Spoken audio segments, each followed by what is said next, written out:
Here at the Pink Grape, I interview winemakers from all over the world. Our purpose is to have fun, be entertained, discover new wines, and meet great people. I hope you will join our journey around the wine world by subscribing to my channel.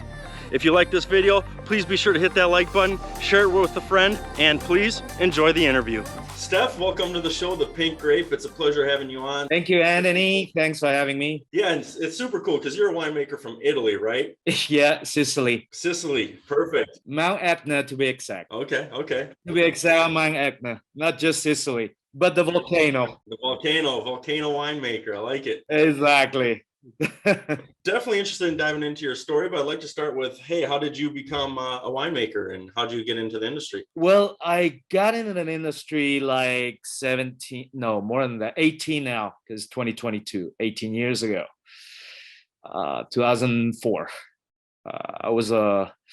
I started as a bartender, West Hollywood and Santa Monica is where I grew up. Yeah, I grew up there. My family moved there when I was 8. And, I'm not very good at school. I got to admit that. So I decided I make a lot more money being a bartender. Okay. Free booze. Right, there you go. About a year later, I became a sommelier. I knew there are potential like in the wine market and in the wine industry, in a restaurant and wine sales in the restaurants and all that. So I decided instead of being a bartender, a mixologist, and I branch out and I changed course and became a sommelier. Yeah. And then, so how did you transition into making wine? I got really drunk one day. Actually, I got fed up. I got to change. I can't work like till 4 every morning. It's pretty hard for me and difficult for my health. If you're in the restaurant industry, serving industry, you're not gonna get home until like at least 2 or 3 o'clock in the morning. I'm talking about in LA, Right. So it makes it a lot more tougher for me at that time. So I worked there for like 7 years, and then I decided I fed up and I want to change. That's how So how'd you land in Italy making wine? Actually, I was in France. I was in France first at the beginning back in 2012. I took an internship. I work in the vineyard. I work in the cellar. I just trying to learn everything as much as possible, just to enhance my knowledge into the winemaking. But before that, I was actually back in California, in Northern California, making wine there for a couple of years. Bought some grapes in the very northern part of California. Yeah. That's how I got started, but I got somebody guide me through it. So it wasn't that difficult, and I rented a facility near San Francisco. That's where I made the wine there, and it was I got hooked up. I got totally hooked after that. I really enjoyed it. Great. And so you're in Italy making wine, and what's the wine like that you're making now? Because from my understanding, it's volcanic vineyards. That's right. And how did you find out about me? Instagram.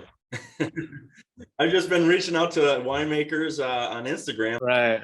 Instagram is the place, definitely. Definitely glad to have you on the show. And when I saw that you got volcanic wine, or your vineyards grow on a volcano, I was like, that'd be a good topic. So why don't you tell? Have you ever tasted any volcanic wines anywhere else in the world? I don't believe I have. No, huh?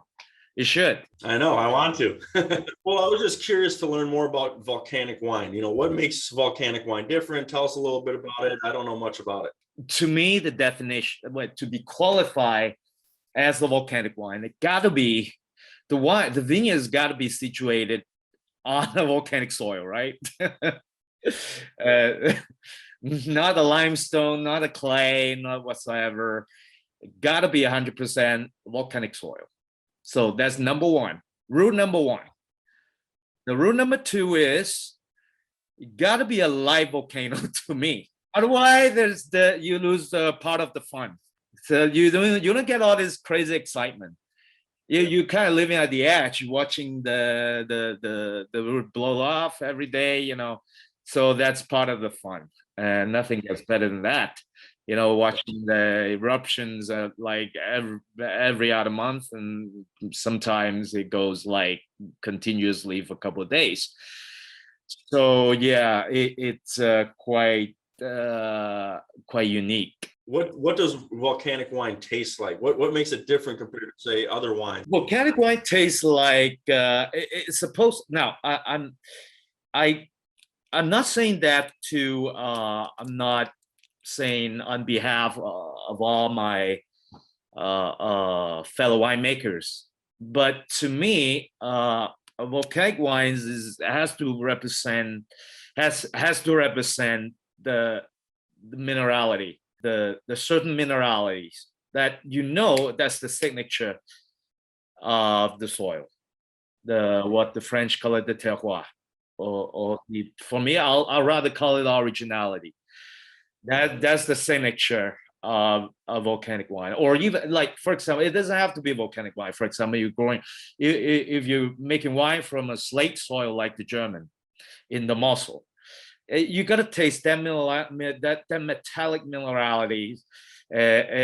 Somehow it reminds you of that steel and metal, that coldness of the metal that gives that aspect to, the wine that kind of, gives you that character.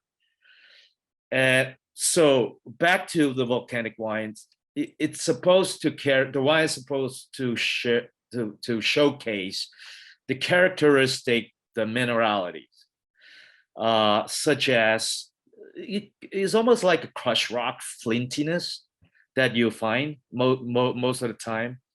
A wine from a live volcano, an active volcano. So this is the type of the flintiness that almost like this crushed rocks, and almost like after you fire a gun, that kind of flintiness, that fireworks kind of thing, that smell, and mixed with, sometimes you get a little bit of the iodine, like what you taste the oysters. Yeah, I don't know, you ever had fresh oysters over there in Kentucky? Do they have fresh oysters? They have probably not. I don't know about fresh. Yeah, they're probably not fresh. But anyway, what I'm trying to say is, if you have a chance to taste some fresh oysters down in Louisiana or some place like that, you know what I'm talking about. That iodine, that saltiness, that intermix with the that mineralities that I was telling, that flintiness I was telling you. So it kind of creates a very unique taste profile. Yeah, and that's what I love about wine, and you kind of touched on it there, was that wine really represents place, right? If you've got, like you said, you got wines from Germany, well, what makes them stand out different is the terroir, or the earth, the part of the world that they're growing in. And so I can only imagine a vineyard growing on an active volcano. That just sounds super cool. Well, it's been growing there forever, believe me.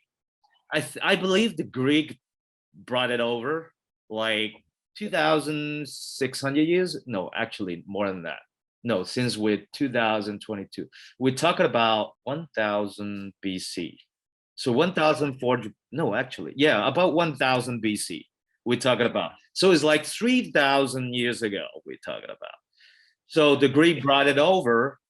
They know all about volcanoes, believe me. They got a lot of volcano over there on the islands. So somehow they brought it over and planted on the southern and the eastern slope of Etna. Yeah, that's how they got started at the beginning. And that's what's cool too about like European wines, is like, especially for a winemaker like you, it's like your vineyard is growing in a place where a vineyard 1,000 years ago was planted, and that's pretty cool, the history and the connection that brings. That's awesome. So Steph, it's been really cool learning all about this. We'll definitely put your Instagram in the link below so people can connect with you and maybe try and buy a bottle of your wine. Yeah, whenever you have a chance to come over to Italy, let me know. I will, definitely. And before we let you go, Steph, I would like to ask you, what is your favorite thing about wine? Oh, geez. Getting drunk is in the good days and the bad days. You know what I mean? No, actually, my favorite thing about wine is, well, there's more than one thing. So apart from getting drunk, and I think wine is such a unique beverage. It's nothing else, no alcoholic beverages in the world could compare to wine. And let me explain to you about that. Because wine is 100% natural if you allow it to be. So if you don't want it to be 100% natural, of course you can put in some yeast and trigger the fermentation and do all that crazy stuff like most of people are doing. But to me, I rather stick to the origin, like what wine's supposed to be 3,000 years ago. You know, people put in the container, let it ferment itself. They don't put in any bullshit in there, no no crazy stuff, and no colors, no maca purple, all these chemicals, no like design yeast in there. So, but nowadays the market, the wine market becomes a lot more complicated. So it is inevitable. Back to what I'm saying is, why is it the most interesting beverage in the world? Is apart like compared to whiskey, vodkas, or any like alcoholic beverages out there, sake and all that. Because wine could be done 100% naturally.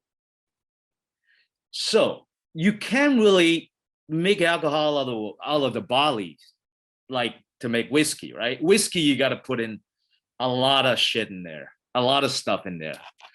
You know what I mean?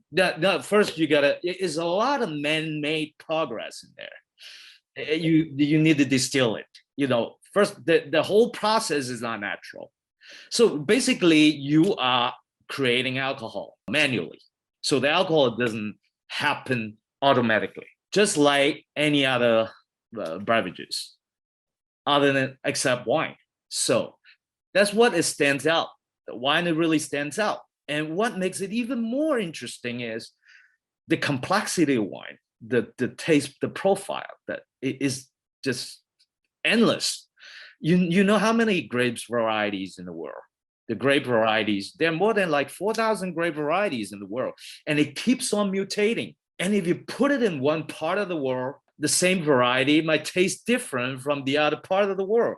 Let me set an example. New Zealand Sauvignon Blanc. So for people who like that passion fruit, that peachiness and all that, you love the New Zealand Sauvignon Blanc. But then if I give you a Sauvignon Blanc from the Puy Fumé, you might hate it, because you're not familiar with that. But it's the same grapes. It's exactly the same grapes. The same DNA and everything is the same, except the soil and the weather. So what I'm trying to say is, it doesn't matter where you get the barleys from. It tastes the same. Wheat is wheat. They all taste the same. The grains are the grains. It doesn't have much taste in that. And that's why whiskey gotta be aged in the barrel. But wine, you have a choice. It doesn't have to be aged in the barrel. It just enhances. When you have the right grape varieties, then you have the choice. The winemaker got the choice whether you want to age in the oak barrel, or in the stainless steel tank, or in the amphora, the ceramic materials, and all sort of stuff. You can even age in the plastic. It might work. So it makes it so interesting, and it always go like intrinsically, the grapes, the flavors, and the materials that you're gonna age. It changes the profile of the wine and makes it even more complex, more interesting. And bear in mind, the last thing about wine is the only alcoholic beverages that ages. It ages, right? It evolves. So what I'm trying to say, it evolves to something smoother, is something, for example, you buy bottled wine right after the vintage, like 2 years after vintage. It might taste like totally different 10 years after. That makes wine even more interesting than any other alcoholic beverages, because the process is natural. It doesn't have to be aged in oak barrel and doesn't have to do anything about it. The wine just keep on evolving, keep on changing. What it makes it so intriguing. Very well said. Great points all around. And I love how you said how it can be natural. And going back, you said even like 3,000 years ago, I think the way they discovered wine was it was somebody who was just carrying grapes in an amphora and trading grapes. And then they let it sit there a little too long and the juice started collecting in the bottom and ferment. Oh, this is cool. I like the feeling of this. Jesus turns water into wine. So yeah, explains it right there. Steph, it's been amazing having you on. Thank you for sharing everything with us. Really nice to meet you, man. Yeah, and great meeting you. And yes, we will be in touch. Thanks for being on the show. All right. Appreciate it, Anthony. Take care. I hope you enjoyed this week's interview with a winemaker. Be sure to tune in next week as I'll be interviewing another winemaker. I hope you will join our journey around the wine world by subscribing to this channel. Be sure to like this video and share it with a friend. We'll see you next week. Thank you.